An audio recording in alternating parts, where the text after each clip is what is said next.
see fit. You don't believe in the Constitution. When you believe that people should have the right to speak unless they disagree with you, you don't believe in the Constitution, and you should be floated on a boat to some other country. You don't like that idea? Well, that's you hellmonger's idea for everybody who doesn't want to follow your stupidity. So we got BLM doesn't think any white person should be allowed to speak. We got this women's lib bullshit, doesn't think that any man should have any right whatsoever. Fuck. You're all horrible shits. Why do I refuse to carry a firearm?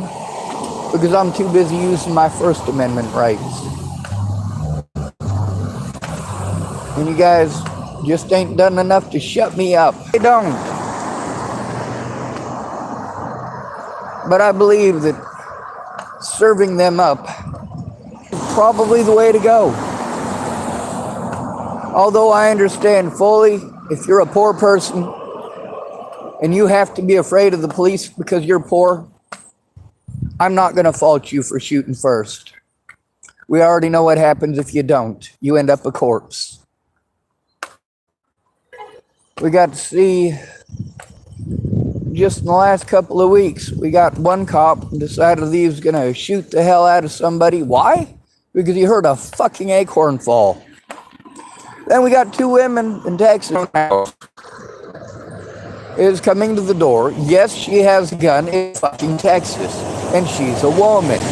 Yes, she's going to come to the door with a fucking gun. However, the police did not announce themselves as police. Instead, they pulled out their guns, unloaded on the woman, and then reloaded and started firing again. The police are not your friends. Let me put it into perspective like this, officer, to protect. The more poor you are, the more likely you are to end dead at the hands of a gun-toting police officer. So, when it comes to the Second Amendment, you're goddamn right. I am 100% for the Second Amendment.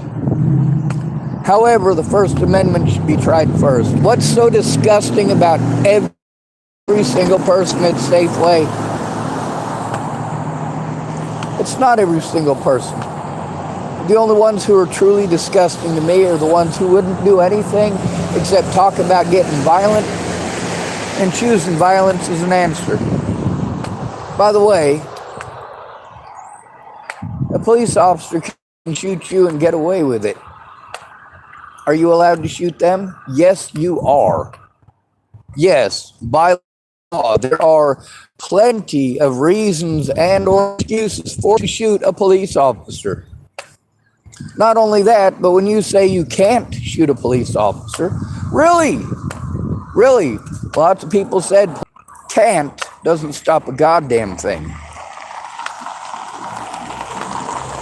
Someone calling themselves YouTube gamer type, hello, where are you? San Luis Obispo. San Jose do Rio Preto.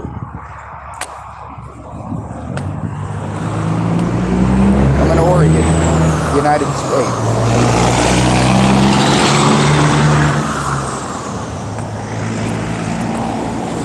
Now let's ask the question, why is a dead cop a good cop?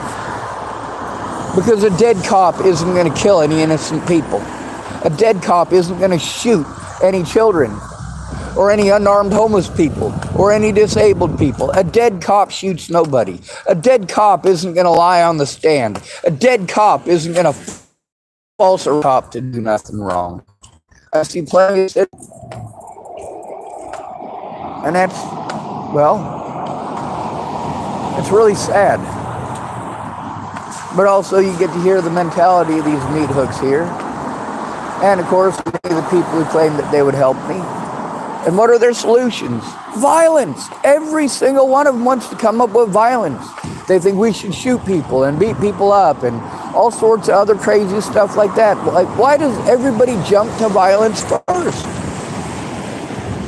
Don't get me wrong. I'm going to give peace a fucking... Anyway, let's hope we all get lucky. Lucky enough that every single cop in America dies of a massive coronary. It really don't matter. Because see, here's the thing. If every cop in America were to die today, they'd be replaced by another power monger. They'd be replaced by another one of these junkies out on the street. More than likely, you have no idea how many cops